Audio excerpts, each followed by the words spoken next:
exceptuando a Luis Camargo y a su esposa, al pastor Everson, creo que al resto de ustedes yo no los conocía. Nunca había tenido la oportunidad de depositar mis globos oculares en vuestras figuras. Yo no sabía que ustedes existían. Y por supuesto, es recíproco. Ustedes tampoco sabían que existía un sujeto que respondía en vida al nombre de Jonathan Márquez.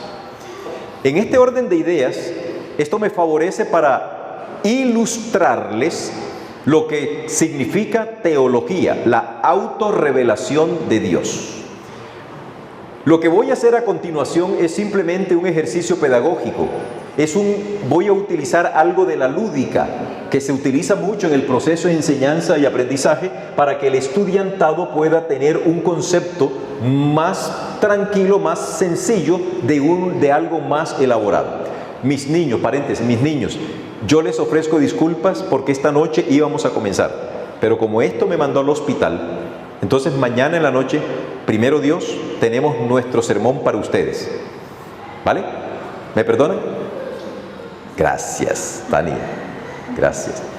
Entonces lo que voy a hacer a continuación es solo un ejercicio. Por favor, que nadie se ofenda, porque es un ejercicio nomás. Bien, las respuestas que yo les vaya a dar a ustedes, no la tomen como un acto de grosería, ni como estoy siendo despectivo, nada por el estilo. Es simple y llanamente un ejercicio pedagógico. Y ahí voy. Pregúntenme algo de mi persona, alguien que no me conozca y que quiera saber algo de mí, y yo le digo, y si le puedo responder, ¿no? A ver, ¿quién se anima? De esos alumnos que son, ya Jaimito levantó la mano. Esos Jaimitos son terribles. A ver, cuéntame, ¿qué quieres saber de mí? ¿Desde qué año usted, pastor Jonathan Márquez, empezó a estudiar la teología? ¿Desde qué año yo empecé a estudiar la teología? ¿Cómo es tu nombre? Jean-Paul Schneider Chapar. ¿Cómo? Jean-Paul Schneider. Jean-Paul, ok. Jean-Paul, ¿y a ti qué te importa? Acuérdate lo que dije. Bien, ¿alguien más se anima? No voy a responder de la misma forma que le respondí a Jean-Paul. Y por ahora, Jean-Paul, tranquilo. ¿Alguien más quiere saber algo de mí? Ya nadie se anima, ¿cierto? ¿Por qué? Porque yo decidí ser brusco con alguien que me preguntó. Pero entonces voy a suavizar el asunto y le voy a decir a mi querido muchacho Jean-Paul, yo comencé a estudiar teología en el año 1983. ¿Vale?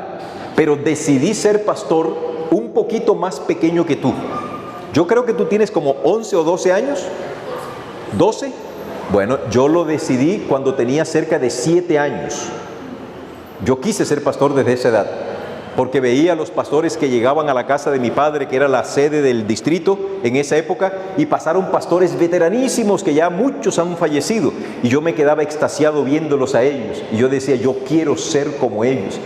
Y como desde niño siempre tuve una inclinación natural hacia las cosas de Dios, me gustaba mucho la Biblia, me gustaba mucho cantar, predicaba desde chiquitito. Yo no sé, Dios me llamó a mí desde pequeñito. Así que así es mi respuesta para ti, mi querido muchacho. Habiendo suavizado ya el asunto, ¿alguien quiere preguntarme otra cosa? A ver, mi querido hermano.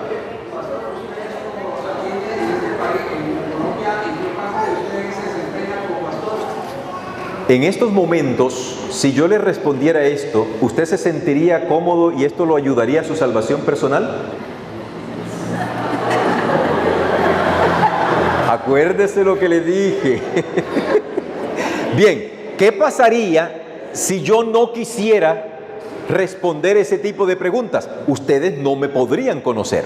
Pero entonces, para acortar el tema a la pregunta suya, llevo desde el año 2000, llevo dando clases en la Universidad Adventista. Fui pastor desde el año 1987 hasta 1989. Fui pastor de la Iglesia Central de Barranquilla, pastor asociado. Aparte de que era pastor asociado, era profesor de geografía, de historia, de religión, de filosofía y de educación física en el colegio adventista Max Trumer de Barranquilla. Adicional a eso, yo era el director de guías mayores del club de la iglesia, era el capellán de la iglesia, era el director de obra misionera de la iglesia y además cantaba en el coro. ¿Sí? No sé si había otra cosita para hacer. Lo que sí le cuento es que cuando uno sale joven, yo salí de 21 años, muy jovencito, terminé yo mi teología para la época. Pues uno con 21 años, ¿verdad? Los que ya pasamos, como dice no sé si es un pasillo, es un bolero colombiano, yo también tuve 20 años, no sé si es un bambuco, no sé qué será eso, pero no era vagabundo, pero sí tuve un corazón muy chévere. Entonces, sí, hermano mío, en estos momentos yo no tengo distrito porque mi tiempo está totalmente copado con la iglesia, con la universidad, perdón. Sin embargo, yo viví una situación personal a nivel familiar que estoy superando, ¿vale? Como diría alguien al buen entendedor, pocas palabras. Y lo único que le pido es oren por este servidor, porque nuestra fe jamás decaerá porque sabemos a quién hemos creído. Bien, entonces, la autorrevelación les puedo decir, bueno, yo soy el séptimo de 8 hijos. Mi padre se llama José Márquez, mi mamá se llama Deogracia Seiza de Márquez. Tengo un hermano que es médico internista, coronel de la Fuerza Aérea de Estados Unidos. Tengo una hermana que es enfermera. En estos momentos tengo una hermanita que se llama Denny, que está agonizando por cáncer terminal. En cualquier momento ella fallece, puede ser esta noche, puede ser mañana, está en manos de Dios. Tengo 2 hijas. ¿Qué más les puedo decir? Venía conversando con el taxista, no fui jugador de fútbol profesional porque amaba al sábado más que al fútbol y no quise incursionar en esas cosas. Les cuento que he escrito cerca de 5 libros, sigo escribiendo, me gusta componer, he compuesto varios himnos. Mi mayor anhelo y lo que más me gusta es dar clases. Yo disfruto dar clases. Para mí esto es un juego, es un hobby. Me fascina dar clases. Para mí esto es como, no sé. ¿Sí? Sí, como yo me muevo aquí como pescado en el agua. Los alumnos me dicen, oiga, profe, ¿usted cómo hace? Yo no hago nada. Yo lo único que hago es leer. Leo mucho. Consumo mucho un libro y se me queda fácil en la cabeza. El resto se me ocurre en el camino. Yo voy a dar clases hoy de la deidad. Esto no estaba dentro del paquete.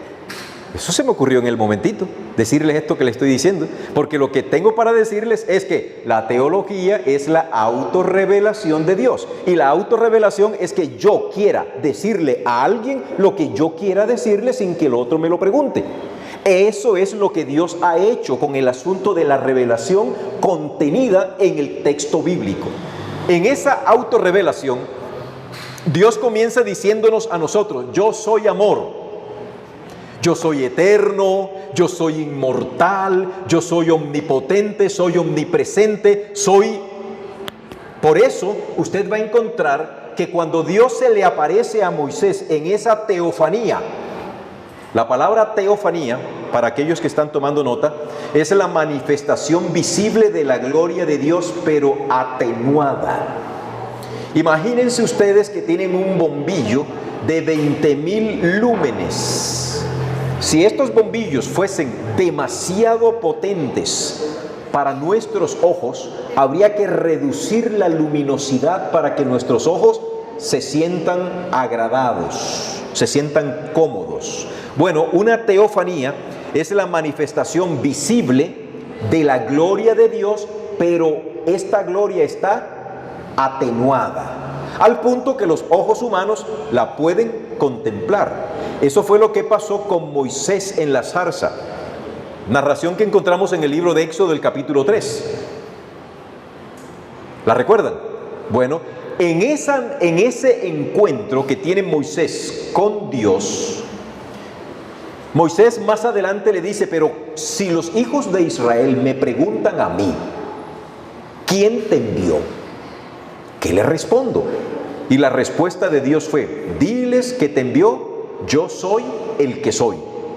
Y allí aparece precisamente, recuerden ustedes las palabras esas que habíamos visto ayer, Yahvé. Allí aparece el célebre tetragramatón. Tetra de 4, gramatón letras, 4 letras. Allí aparece. Entonces, ¿qué significa el nombre Yahvé? En esencia, el nombre Yahvé significa el que es. Por eso Dios se traduce a sí mismo y le dice a Moisés, si te preguntan quién te envió, diles que me envió, yo soy el que soy. Noten ustedes que no dice yo seré, yo fui, no, yo soy. Y no el que seré o el que fui, no, yo soy el que soy. Y la traducción en hebreo es mejor decir el que es. Yo soy el que soy. Significa el que es. Por eso una versión que circula por allí del año 2000 traduce Yahvé como el Eterno. No es la mejor traducción, pero los traductores quisieron convertir esa palabra como en algo más elegante. Sí, mi hermano. ¿Por qué en algunos lados también se le llama Yahweh? Es simple y llanamente la manera como usted quiera. Yahvé es la contracción de Jehová. Así como el nombre de mi hija Abi. Abi es la contracción en hebreo del nombre Abigail. Yahvé es la contracción. No podemos decir que sea el apócope, pero es la contracción del nombre Jehová, Yahvé. Jehová es largo, Yahvé cortico, pero es lo mismo. Bien, entonces, con base en este asunto, ya tenemos que Dios se manifiesta a sí mismo. Yo soy amor, yo soy bondadoso. Yo quiero que ustedes, dice Dios, me conozcan a mí como persona. Por eso recuerdan ustedes que cuando Cristo estuvo aquí entre nosotros, expresó una de las declaraciones más extraordinarias cuando dijo, y esta es la vida que te conozcan a ti, el único Dios verdadero, y a Jesucristo a quien has enviado. Noten ustedes que en la boca de Jesús dice, esta es la vida eterna, que te conozcan a ti. Curiosamente, en el idioma griego hay dos palabras para decir conocer. Una es oída y otra es ginosko. Ginosko es que así, por cierto, nosotros en la costa utilizamos mal la expresión conocer, mientras que en el interior del país se usa mejor la expresión conocer. Se los explico. En la costa me preguntan a mí, yo les dije que nací en un pueblo de Sucre, Guaranda, Sucre, allá nací yo. Oye, Jonathan, ¿tú conoces al señor Eladio? Sí, yo lo conozco. Para decir, lo distingo. Mientras que acá en el interior del país dicen, ¿tú distingues a fulano de tal? Sí lo distingo. Para decir que es capaz de diferenciarlo entre otros. En ese sentido, hay que quitarse el sombrero. Ustedes nos ganaron allí. Pero en otras cosas les ganamos nosotros. Y ahí quedamos empatados. En el griego existen dos palabras para referirse a conocer. Ginosko, que es el diferenciar, y oída, que es el conocimiento profundo. Ese conocimiento profundo de una persona es el que tiene el esposo de la esposa y viceversa. Es el conocimiento del cual se habla en Génesis capítulo 4, versículo 1. Y conoció a Adán a su mujer Eva. Y producto de ese conocimiento, nuestra madre Eva quedó esperando un bebé. Podéis entonces deducir qué tipo de conocimiento íntimo es ese. Bueno, en el Nuevo Testamento, la expresión que aparece allí, y esta es la vida eterna, que te oídan a ti, que te conozcan a ti. ¿De qué manera? Profunda. Cuando nosotros nos acercamos a Dios y lo conocemos profundamente, casi que podemos saber la manera como Dios va a actuar en algunas formas, porque Él no cambia. Bien. Y estoy apenas iniciando el sermón, que no es sermón, es la clase. Por eso les dije que estas clases son complejas, porque debo condensar muchos conceptos en poco tiempo, pero debo tener también cuidado de que hay personas que posiblemente nos estén visitando esta noche y para ellos le va a resultar un poco indigesto, mentalmente hablando, almacenar tanta información en tan poco tiempo. En cambio, a quien ya tiene años de trasegar en los caminos de Dios, le puede resultar fácil, incluso hasta un repaso, porque sé que hay hermanos que son muy buenos estudiando la palabra de Dios. Entonces, vamos a entrar a analizar cuáles son las tendencias actuales, porque eso es lo que me interesa compartir con ustedes durante estas noches. Vamos a ver cuáles son las tendencias en teología. Entonces, vamos a ver la primera diapositiva, hermano mío, si usted me lo permite. La primera diapositiva, vamos a ver cuáles son las tendencias que existen en la actualidad. La primera tendencia que vamos a ver es el unitarismo. No es reciente. El unitarismo enseña lo siguiente: Dios es uno. Así como mi dedo pulgar lastimado es el único dedo que tengo en mi mano derecha, así dicen estos hermanos o estas personas que consideran que Dios es uno, como dedo pulgar tenemos solo en una mano. Entonces, aquí ¿a quiénes tenemos? A nuestros hermanos que pertenecen a la Iglesia Pentecostal Unida de Colombia. Nuestros hermanos, y créanme lo que les voy a decir. En la medida en que uno va aproximándose al texto sagrado, en la medida en que uno va entendiendo que Dios tiene un pueblo amplísimo en la tierra, nosotros nos vamos quitando el asunto del sectarismo. Yo sé, por experiencia pastoral y por experiencia teológica, que hay algunos miembros de la Iglesia Pentecostal Unida de Colombia que son muy recalcitrantes y son virulentos atacando a la Iglesia Adventista. Téngales paciencia. Ellos también aman a Dios y están buscando de corazón. No se ponga a discutir con ellos, para nada. Entonces, el unitarismo tiene un problema.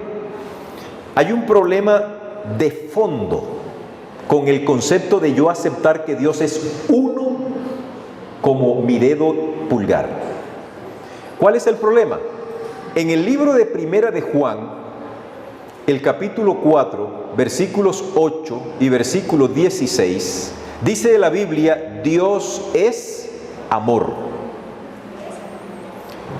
Dios es amor. ¿Ok? Ahora, tengan la bondad, abran la Biblia en el Evangelio de Juan, el capítulo 1. Evangelio de Juan, capítulo 1. Y leamos desde el versículo 1 hasta el 3. Si hay alguien que lo desea leer en medio de la congregación, pues sería genial. ¿Usted lo va a leer, hermano? Por favor. El verbo se hizo hombre. En el principio ya existía el verbo, y el verbo estaba con Dios, y el verbo era Dios. Continúe, por favor. Él estaba con Dios en el principio. Por medio de Él todas las cosas fueron creadas. Sin Él nada de lo creado llegó a existir. Muchas gracias. Ahora busquemos Colosenses capítulo 1 y leamos versículos 15 y 16. Colosenses capítulo 1, versículo 15 y 16.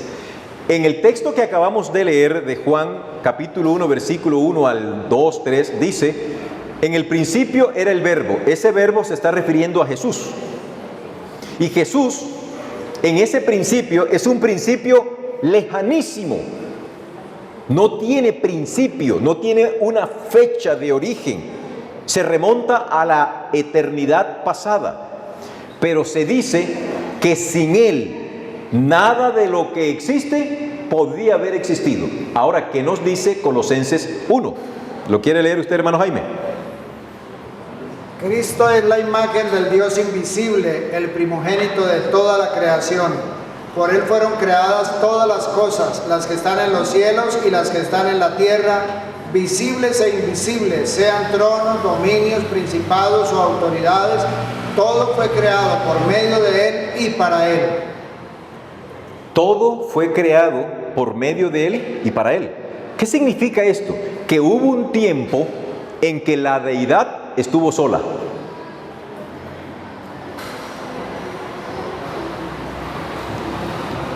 Hubo un tiempo en que la deidad estuvo sola. Porque si la deidad es la causante de la creación de todo lo que existe, forzosamente hubo un tiempo en que no había creación. Y si no había creación, la deidad estaba sola.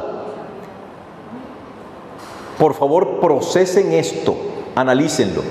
Un ejemplo, yo tengo un lote. Ese lote, imagínense ustedes que es el universo. El lote está vacío. Hubo un tiempo en que yo no tenía casa. La casa es todo lo que existe. ¿Bien? Hubo un tiempo en que no había creación, y si no había creación, ¿con quién estaba Dios? Solo. Ahora aquí es donde está el problema del unitarismo. Porque si la Biblia dice en boca de Dios mismo que Él es amor, ¿a quién amaba Dios cuando estaba solo? Si es uno solo.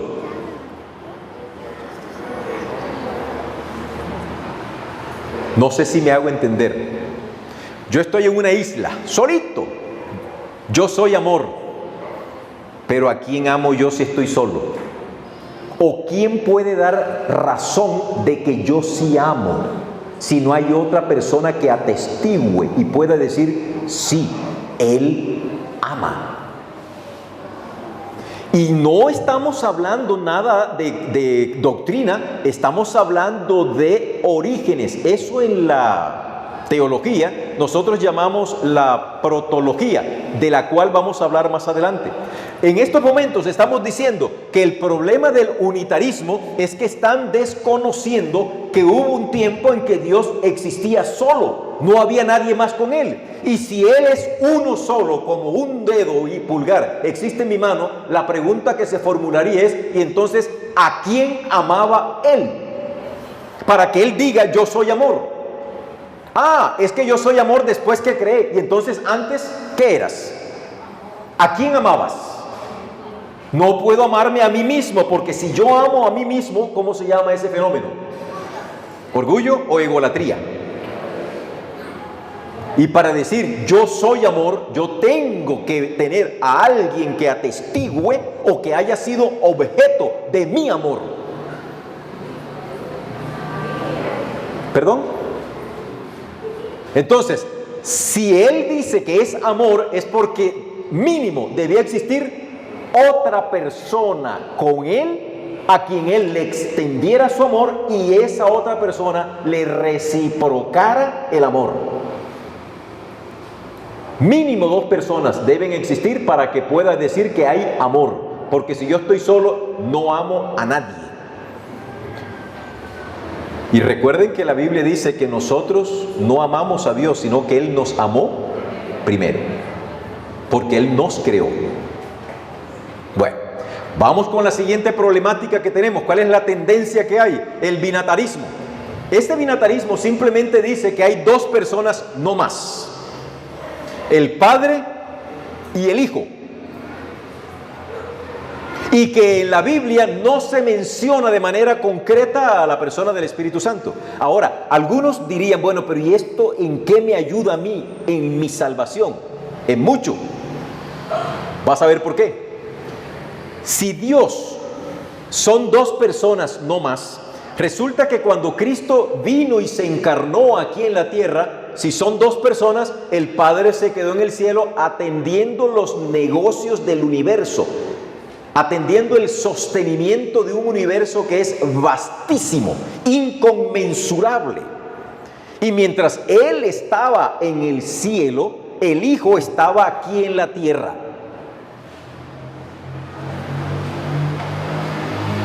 Y el peor escenario es que cuando Cristo se va, reúne a sus discípulos y les dice: a ustedes les conviene, como dice en Juan capítulo 16, a ustedes les conviene que yo me vaya. Preguntan los discípulos: ¿por qué? Porque es que si yo me voy, el Espíritu vendrá. Un momentito. Si somos dos personas, se fue bueno, no sé si me escuchan allá atrás. Si somos dos personas, ¿cómo es que Jesús va a decir: yo me voy para enviarles a otro, pero ese otro no existe? Y si el otro no existe, Jesús es un mentiroso. Y lo peor del cuento, para quienes defienden el binatarismo, es que cuando en la Biblia se dice: es menester que yo me vaya, a ustedes les conviene que yo me vaya, y cuando yo me vaya les voy a enviar a otro consolador. En español, si yo les digo que les voy a enviar a otra persona para que me reemplace mañana porque no voy a venir, porque el dedo me duele, un ejemplo, ¿será que esa persona soy yo mismo? No, eso es absurdo de pensar que otro es igual a mí. No, otro es otro. Y el asunto está que el idioma griego, que es un idioma muerto, dice que la palabrita que se utiliza allí simplemente está diciendo otro de distinto, pero de la misma naturaleza. A ver, el paracletos o el alos, que es lo que se traduce allí, alos. El otro es alos. Hermano, ¿cómo es su nombre? Ricardo. El hermano Ricardo y yo somos uña y mugre, sin saber quién es la mugre y quién es la uña aquí. ¿Verdad, hermano Ricardo? Bien, él y yo andamos para arriba y para abajo. Esto que acabo de decir, ocurrencias mías, eso no está en el libreto. Bien, entonces yo le digo: yo le voy a enviar con el hermano Ricardo, yo le voy a enviar los libros que les prometí. Y entonces alguien me pregunta: pastor, ¿pero usted va a venir? No, va a ir otro. Ese otro tiene que ser distinto a mí. No puedo ser yo mismo si yo estoy diciendo que voy a enviar a otro. Por eso Dios se manifiesta en la lógica del ser humano. Ningún ser humano puede decir: te voy a enviar esto con otra persona y el otro ningún ser humano va a creer que cuando a él le dicen: te voy a enviar esto con otra persona, él está esperando a mí mismo. No. Ya dije, no puedo ir, va otro. Pero ese otro no puede ser un perro, no puede ser un burro, porque son irracionales. Tiene que ser otro de la misma naturaleza que yo, o sea, debe ser un ser humano, que tenga lógica, que tenga sentido, que pueda hablar, que se pueda ubicar, que tenga sentimientos, que pueda saber exactamente a qué va. Eso es tan simple de entender que yo no necesito entrar aquí a hacer una exégesis de la Biblia. No, en el mismo plano de la comunicación humana se entiende que otro es distinto a mí y que para que sea un representante mío tiene que ser humano.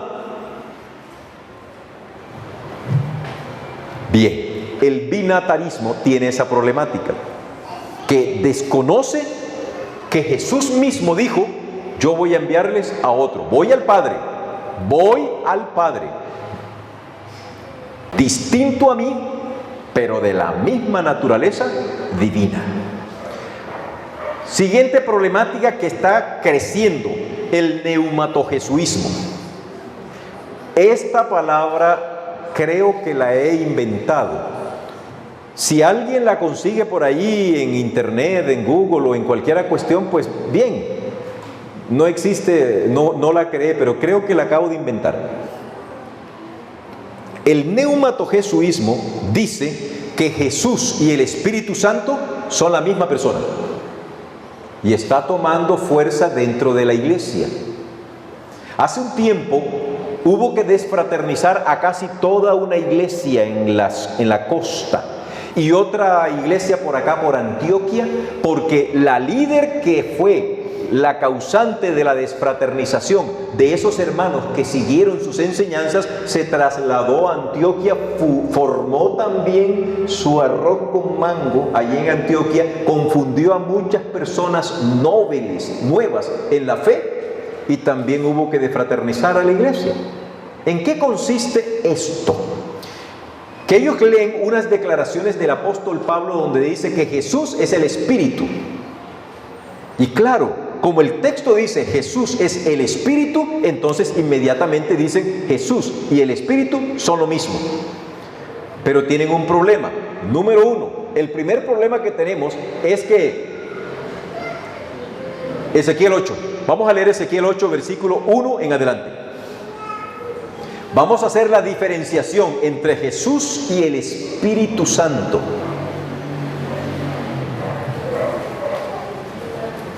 Ezequiel capítulo 8, versículo 1 en adelante dice más o menos lo siguiente: en el año tal, del mes tal, yo, Ezequiel, estaba sentado y delante de mí estaban los ancianos de Judá. ¿Alguien lo lea? En el sexto año, en el mes sexto, a los 5 días del mes, aconteció que estaba yo sentado en mi casa y los ancianos de Judá estaban sentados delante de mí, y allí se posó sobre mí la mano de Jehová. Un momentito. Bien, ilustrémoslo. A veces la Biblia se entiende cuando nosotros nos metemos en el texto. ¿Qué está haciendo Ezequiel? ¿Está sentado? Bien, yo soy Ezequiel, aquí para que me vean más. Ustedes son los ancianos. ¿Qué ocurre en ese momento? Dice que la mano de Jehová se posó. La expresión la mano de Jehová, Yadá Guayismó, es en hebreo, nosotros podemos decir que es una proyección de la persona de Dios. Cuando tú extiendes la mano, te pregunto, ¿te estás extendiendo todo tú o solo una porción de tu cuerpo? Pero la porción de tu cuerpo es de otra persona o te pertenece a ti. Y el que tú pongas la mano es como si tú mismo estuvieses allí, ¿o no? Porque es que la mano me pertenece. Bueno, algo similar se entiende. La mano de Jehová se posó sobre mí. ¿Y qué pasó? Y el Espíritu...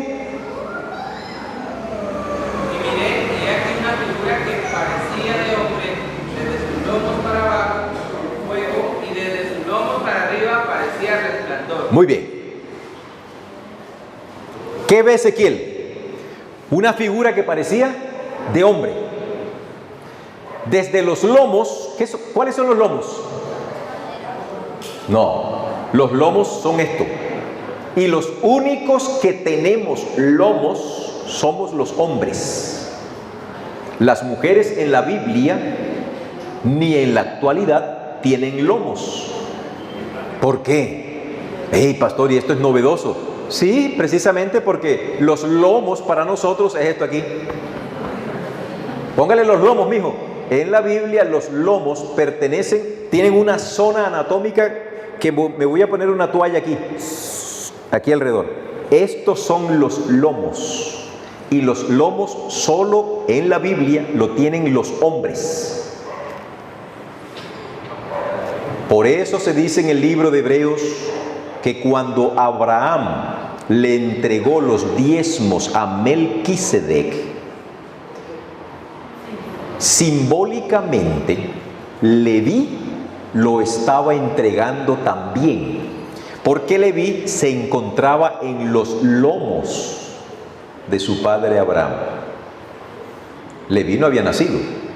Y al estar en los lomos se está refiriendo a la parte genito reproductiva del varón. ¿Oyeron? Aprendizaje número 1 de esta noche, que no se les olvide. Entonces, la descripción que hace la Biblia es: desde los lomos hacia arriba, fuego; desde los lomos hacia abajo, candela o un gran resplandor. ¿Cómo es la apariencia entonces de esa figura que parece de hombre? Brillante. ¿Qué más sigue diciendo? Y aquella figura extendió la mano. Muy bien, vamos por pedacito. Y aquella figura extendió la mano. Y me tomó por las guedejas, me agarró por el pelo.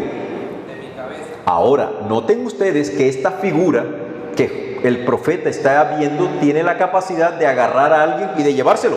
¿Y a dónde mandó a Ezequiel? Y el Espíritu me alzó entre el cielo y la tierra. Y el Espíritu no está diciendo una fuerza, no está diciendo Jesús, porque Jesús en esa época no existía.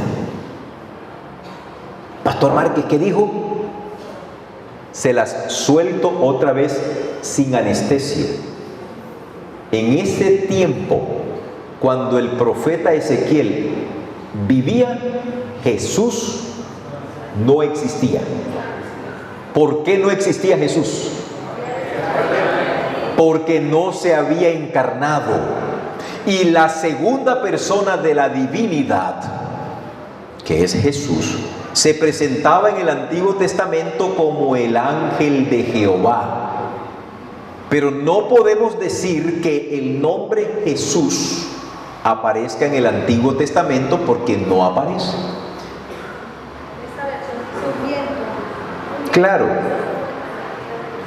porque resulta que la palabra ruaj, de donde deriva la palabra viento y donde deriva la palabra espíritu, a veces se usan indistintamente.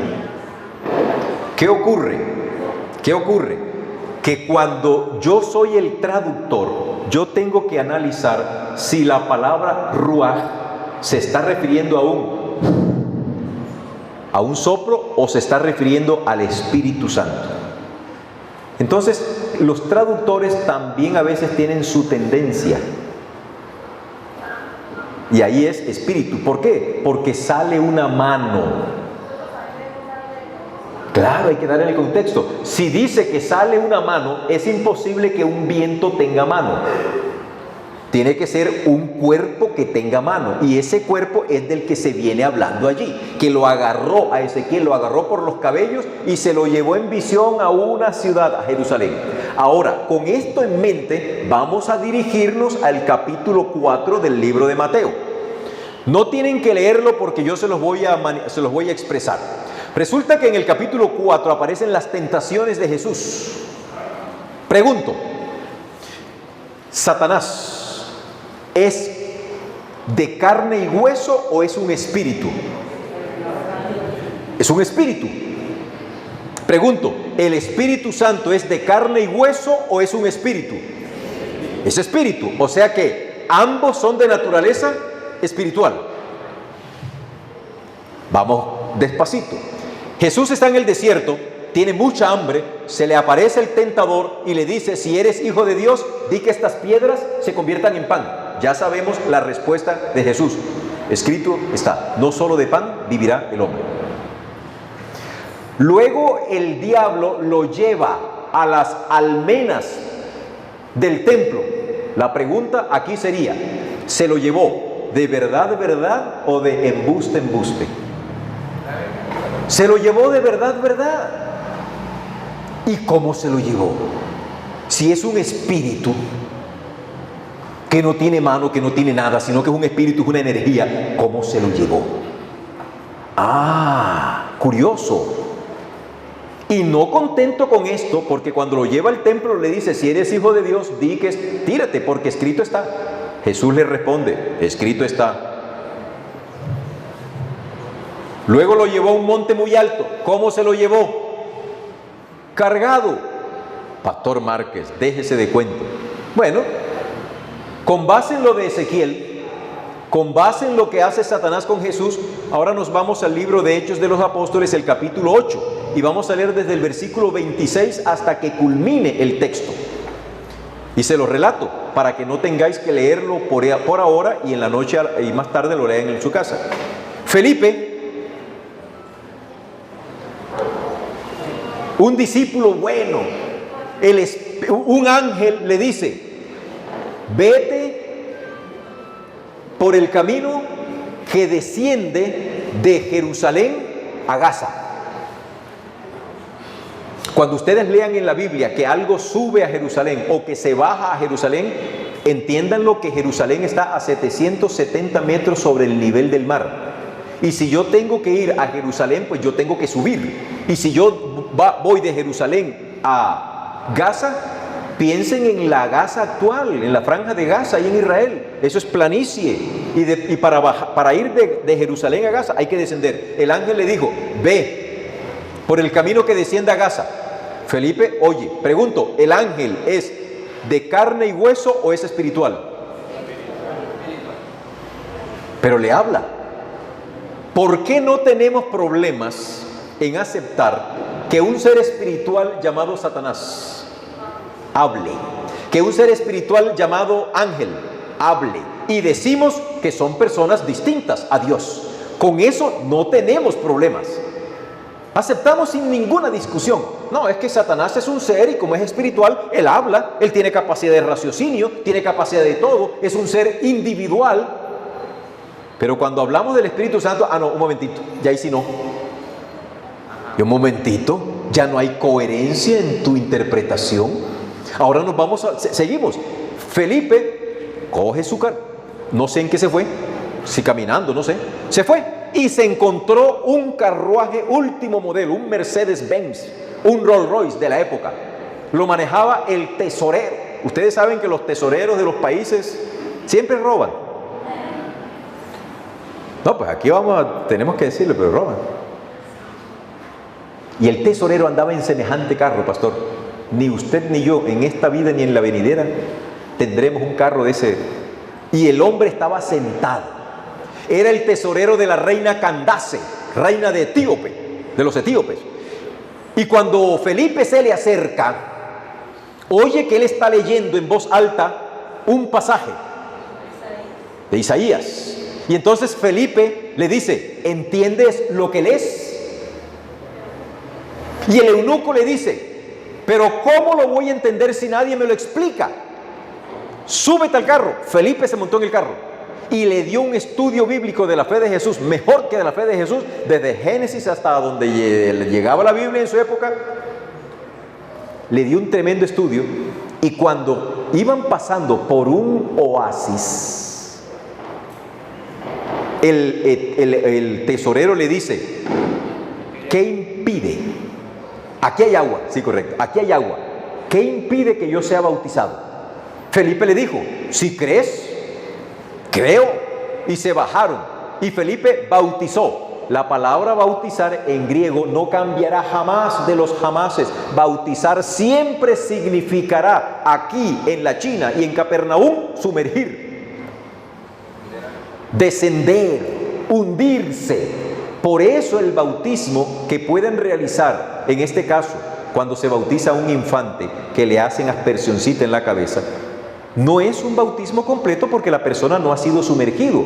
Además, el bautismo significa la muerte, espiritualmente hablando. Y hasta donde yo sepa, no conozco al primer ser humano que lo entierren dejándole dos brazos aquí afuera. Ahí. O que ni siquiera le dejan la cabeza, los brazos y las piernas. Bueno, capaz que por el desespero lo dejan así, pero normalmente no es así. O a un muerto lo entierran completito. El bautismo es la muerte espiritual. Y si significa sumergir, pues a usted lo deben sumergir completamente en el agua, porque esa agua se constituye en la tumba líquida de tu vida espiritual. Y cuando tú resucitas, tus pecados quedan allí y tú sales como una nueva persona en Cristo Jesús. Bueno, eso fue lo que ocurrió, pero aquí no termina la historia. De repente, cuando ya el etíope se secó, el eunuco ya está bautizado, Felipe lo estrecha, lo abraza Dice la Biblia, y el Espíritu del Señor arrebató a Felipe. Momentito.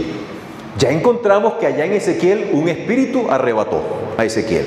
Encontramos que Satanás, siendo espíritu, cargó a Jesús. Y ahora encontramos que este Espíritu Santo carga a Felipe y se lo lleva. Y no lo dejó en cualquier lugar, lo dejó en Azoto, que está aproximadamente a 40 kilómetros del sitio donde él se encontraba. ¿Por qué este espíritu no es el Espíritu Santo? Según dicen los neumatologístas, que dicen que Jesús es el mismo Espíritu Santo. Un momentito. Si este espíritu, que fue el que arrebató a Felipe y lo llevó a un lugar, es el mismo Jesús, ¿dónde estaba entonces Jesús cuando dijo? Y aquí hay algo. Cuando Jesús vino aquí a la tierra, hay un hermano que creo que es el hermano José Esteban, José Manuel, José Manuel. No, uno que estaba aquí sentado ayer. José Manuel, bien.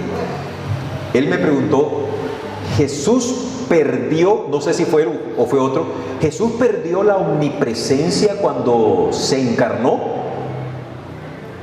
La respuesta que le di fue, Jesús no perdió nada, porque Él es Dios.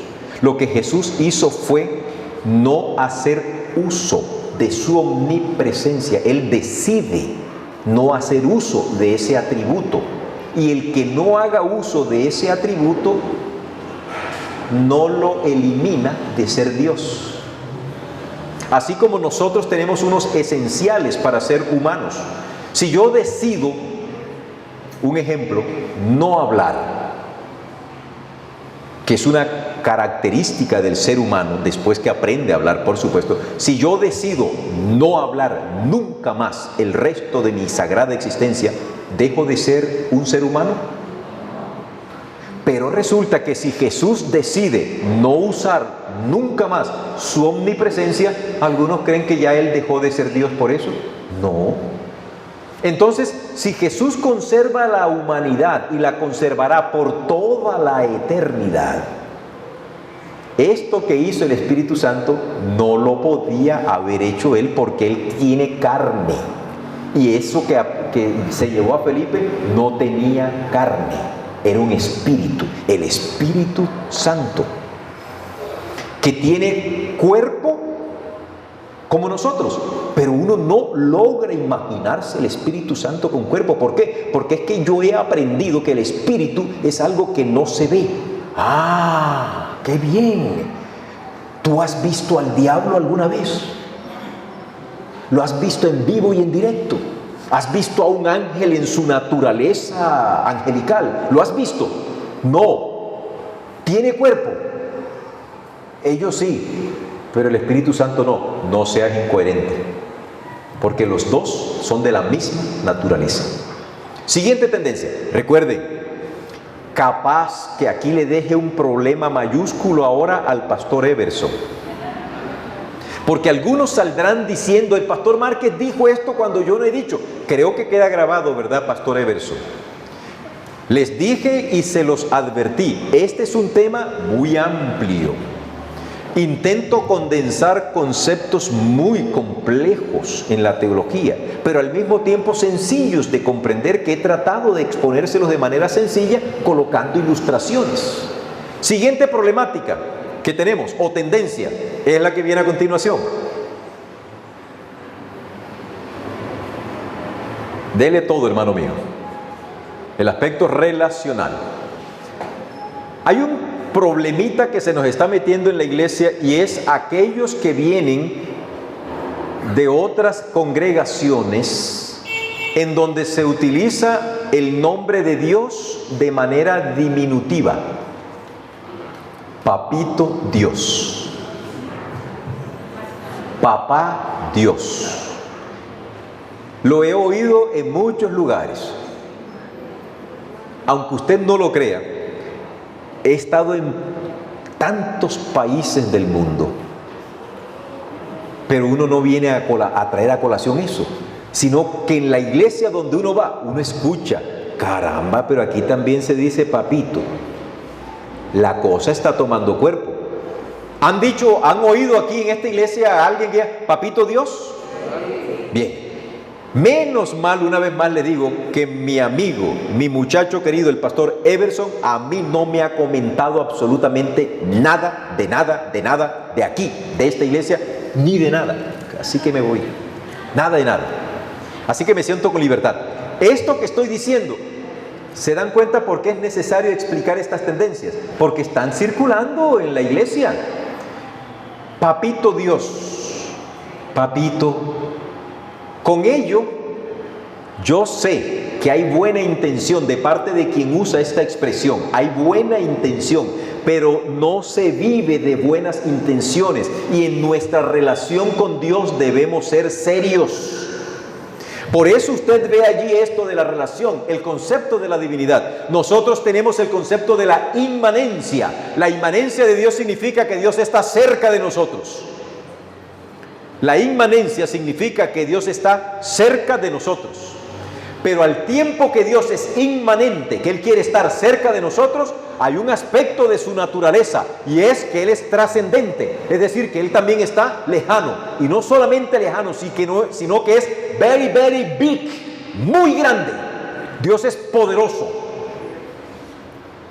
Pero cuando nosotros rebajamos a Dios al nivel de un igual, y utilizamos la expresión, Pastor Márquez, pero es que usted se equivoca, porque el apóstol Pablo allá en Gálatas nos dice y en Romanos nos dice que yo puedo llamar a Dios Abba Padre. Y la expresión Abba, que es una expresión arameica, significa papito. Por lo tanto, yo puedo decirle a Dios papito. Yo le digo, un momentito, criatura del Señor. Suena bonito lo que estás diciendo, pero estás más perdido o más confundido que un pingüino en un desierto. En primer lugar, vámonos al texto de Romanos y vámonos al texto donde tú apareces, donde se presenta ese asunto. Y te vas a dar cuenta que en los dos textos la palabra Abba está en relación con la adopción que nosotros sufrimos, la adopción que nosotros tenemos por parte de Dios. Y el apóstol Pablo hace mención de las dos formas de adopción en el antiguo Imperio Romano. Por ejemplo, ¿hay alguna familia aquí sentadita juntas? ¿Hay alguna familia sentaditos? ¿Ustedes 4? ¿Son familia? Bien. ¿Ustedes quieren que yo las adopte? No, la verdad, no se rían. Claro. Claro. Miren, aquí donde ustedes me ven, yo soy jeque. Tengo pozos petroleros al por mayor. Pero créame, tengo miles de millones de dólares. Cuentas bancarias al por mayor. ¿Les gustaría que yo las adoptara si fuese eso verdad? Bueno, en el antiguo Imperio Romano habían dos formas de adopción. La adoptio consistía en que yo adoptaba a una persona, a una sola.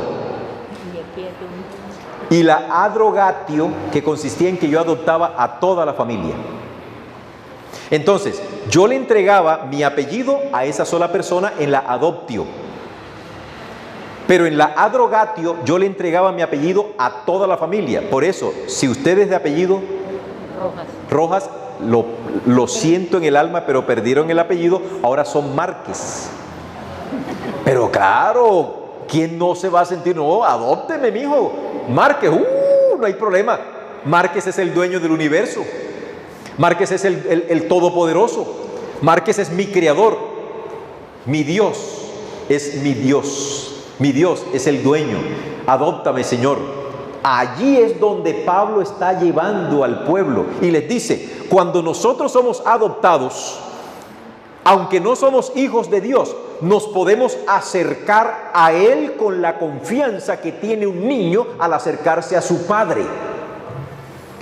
No quiere decir que me vas a decir papito, sino que te vas a acercar con la confianza que tiene un niño al acercarse a un padre. Nuestro saliente presidente, el hermano Duque, que él se ufana de tener el apellido Márquez, se siente feliz de que yo sea pariente de él, pero a mí no me interesa. Él tiene unos niñitos. Pueden estar seguros que en cualquier momento que él estuviese en una reunión pública y su hijito menor ve al papá allá, ¿usted cree que el niñito va a tener cuidado del protocolo? Va corriendo, papi, se le amarra en las piernas, y ustedes saben cómo son los niños, de espontáneos, son la pura pureza. Y Duque le dice, no, ahora no. ¿Haría eso? Nunca. Al contrario, se lo sienta a la rodilla, y eso lo vería todo el mundo muy bien. Bueno, queridos, cuando la Biblia utiliza la expresión Abba Padre, está diciendo, acércate a mí con confianza. A pesar de que soy tan grande, puedes acercarte con confianza.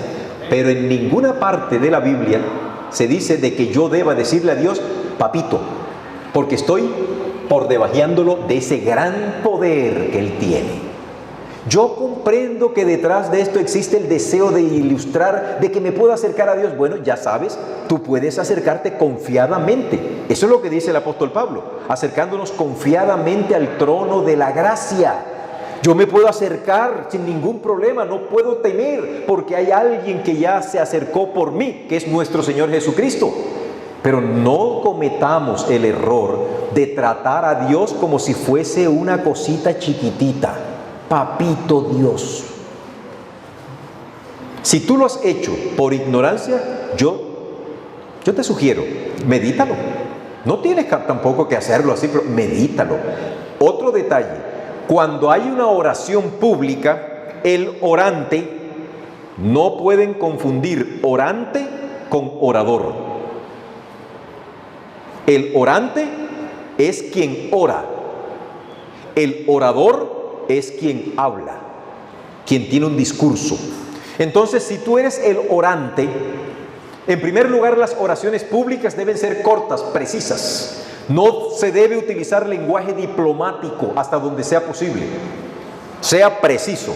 Y Jesús, nuestro Dios, a la pregunta que le hicieron los discípulos, enséñanos a orar, Jesús dijo, vosotros pues oraréis así: Padre nuestro.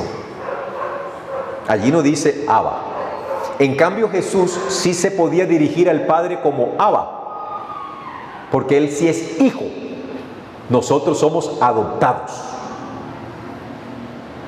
Él no. Nosotros sí. Por eso nosotros debemos acercarnos a Él a través del Hijo, con la confianza de que Él nos acepta a través del Hijo. Es todo un juego que hay aquí. Bien. Siguiente. La cita de Romanos. Perdón, hermano Eliardo. La cita de Romanos. De Abba Padre, ya se las doy. Romanos 8:15, oigo decir aquí, y lo creo porque esa es esa. Vamos a leerlo. Romanos 8:15, dice aquí. Leamos el background, el trasfondo, a partir del versículo 12. Por tanto, hermanos, tenemos una obligación. Estoy leyendo de la Nueva Versión Internacional. Tenemos una obligación, pero no es la de vivir conforme a la naturaleza pecaminosa, porque si ustedes viven conforme a ella, morirán. Pero si por medio del Espíritu dan muerte a los malos hábitos del cuerpo, vivirán. Porque todos los que son guiados por el Espíritu de Dios, ¿qué son?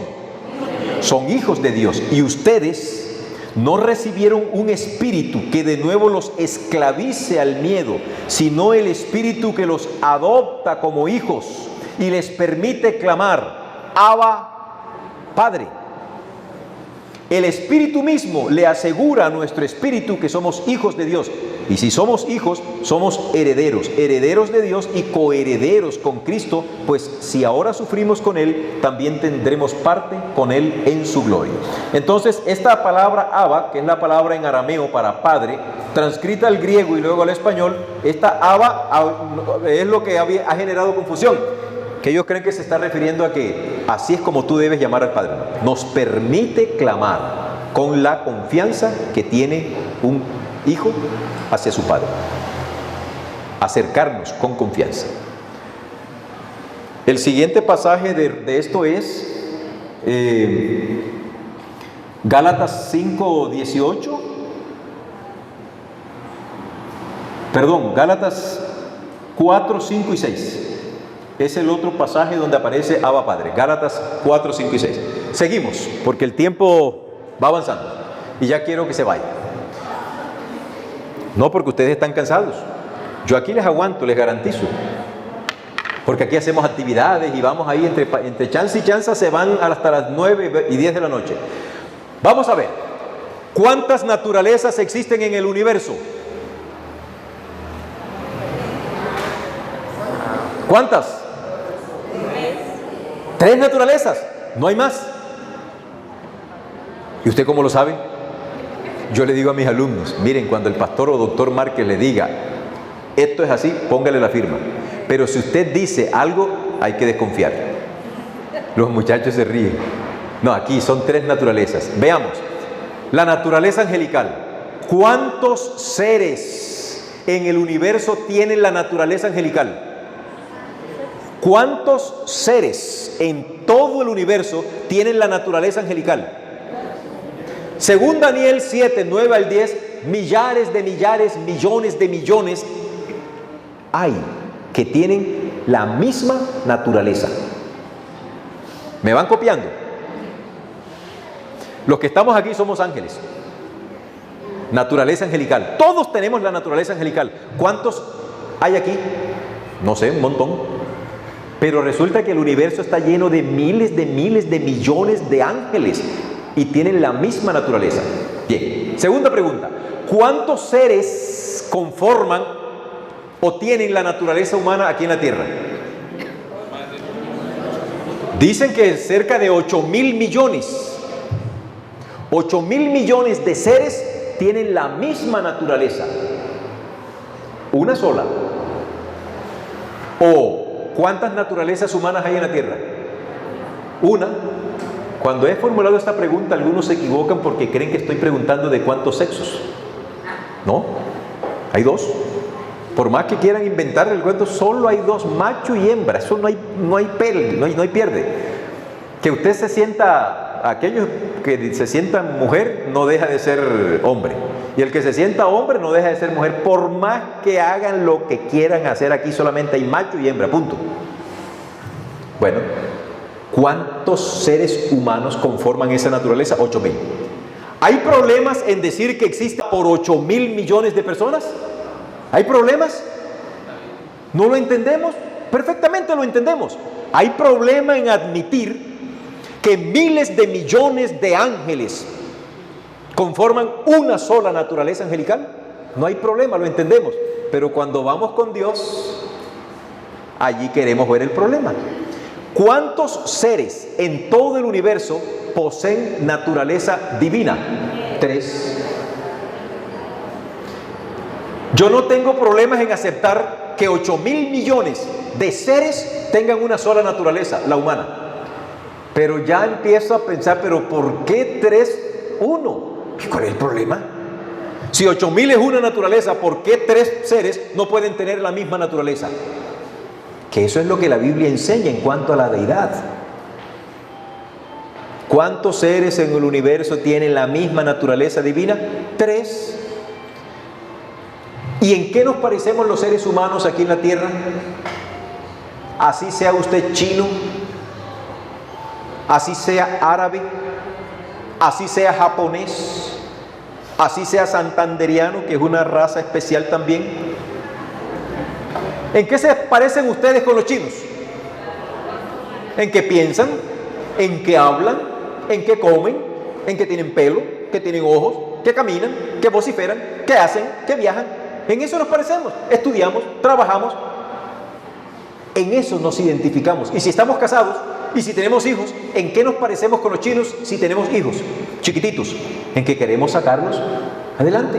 Nos une un sentido común. Bueno, con Dios opera lo mismo. Hay 3 seres que la Biblia identifica que tienen la misma naturaleza. Pero hermanos, termino con esto. Yo creo que ya no hay más nada. Creo que no tengo otra diapositiva. Eran 3 nomás. Termino con esto. No pretendamos nosotros estudiar al Creador. Esa es una falta de respeto. Eso es un atrevimiento de marca mayor. A mí que me hicieron, que tengo un tiempo de haber existido, yo soy modelo 63. O sea, los años que yo tengo, ¿no? Ya le dije los años. Soy modelo 63.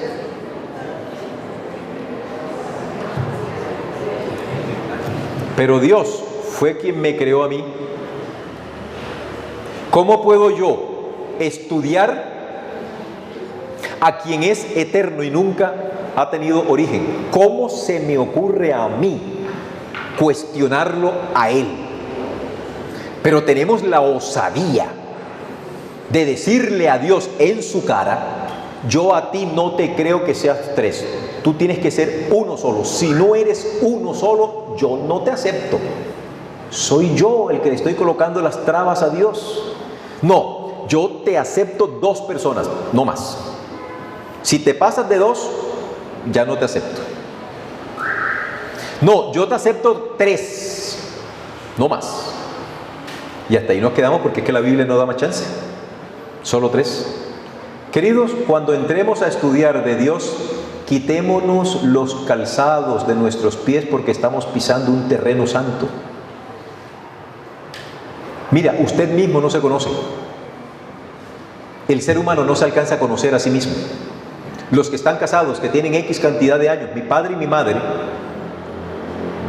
sabiendo la condición de mi hermanita Denny, que posiblemente algún día mi familia verá este video, en el mes de octubre del año pasado, mis padres cumplieron 70 años de matrimonio.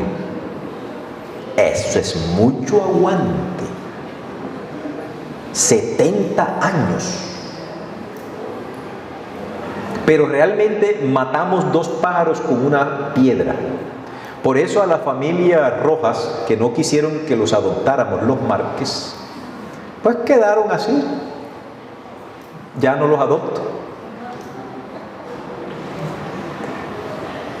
Para celebrar la fiesta a mis padres de 70 años y para que nuestra hermanita Denny, que ya estaba sentenciada según la ciencia médica, tuviese un esparcimiento con sus hermanos, los 8 hijos y los 2 padres nos fuimos de rumba por Europa a pasear, porque usted ¿qué se lleva de aquí? ¿Y para qué yo te voy a llevar flores en la tumba? Te las doy ahora. ¿Yo para qué quiero que mi papá y mi mamá estén bien? Hoy es que se los voy a dar. Esos viejos se fregaron la vida con nosotros, pues hay que tratar bien a nuestros padres. Y créanme, queridos, que esto de cuando yo hablo de Dios yo me emociono, porque yo tengo un origen, mi Dios no. Yo respeto a Dios y sé que Él es demasiado grande para mí, demasiado grande, pero en medio de su grandeza Él me ama. Y aunque me conoce bien, y aunque te conoce bien a ti, te conoce al dedillo y me conoce al dedillo, porque ustedes son malos, yo también soy malo. Ustedes son pecadores, yo también soy pecador. Ustedes hacen cosas perversas, yo también. Ustedes piensan, tienen malos pensamientos, pensamientos perversos, yo también. Pero ese Dios que es santo y que lee nuestros pensamientos, no se avergüenza de llamarse nuestro Dios. ¿Por qué tú te vas a avergonzar de Dios? Hasta el día de hoy yo no conozco el primer momento en que Dios, que sabe lo que tú haces cuando te metes por ese callejoncito estrecho, o que vas a visitar a una señora que no es la tuya, o que tú te dejas seducir por el jefe de tu trabajo, o que te pones a ver cosas extrañas en la internet cuando nadie te vea. ¿Qué tal que Dios nos sacara los trapitos al sol? Aquí no queda títere con cabeza. Pero en su misericordia el Señor ha dicho, vuestros pecados, cuando ustedes los confiesan, yo se los perdono y se me olvida que ustedes lo cometieron. Por eso tenemos a un Dios maravilloso. Aquellos que todavía no han entregado su vida a Dios, piénsenlo. ¿Ustedes tienen cuántos años? Los años que tienen de vida. ¿Les ha faltado Dios? Ahí están ustedes gordos. Tragan más que plata de interés. Cada rato vienen pidiéndole a Dios, pero no le dan nada. Y lo único que Dios le pide es, dame, hijo mío, tu corazón. Esa porquería de corazón que nosotros tenemos es lo que Dios nos pide. Y aún así, no. ¿Qué es eso? Recuerden que yo les dije ayer que yo no soy evangelista. Yo no los seduzco, que vengan acá, no vengan, ustedes son una parranda de pecadores. Arrepiéntanse. Yo también estoy dentro del asunto. Que esta noche al irnos a nuestras casas, el Santo Espíritu de Dios vaya con nosotros siempre. Que nuestros ángeles nos protejan y que tengamos una feliz noche, porque Dios nos ama. ¿Ok? Vamos a orar, vamos a orar.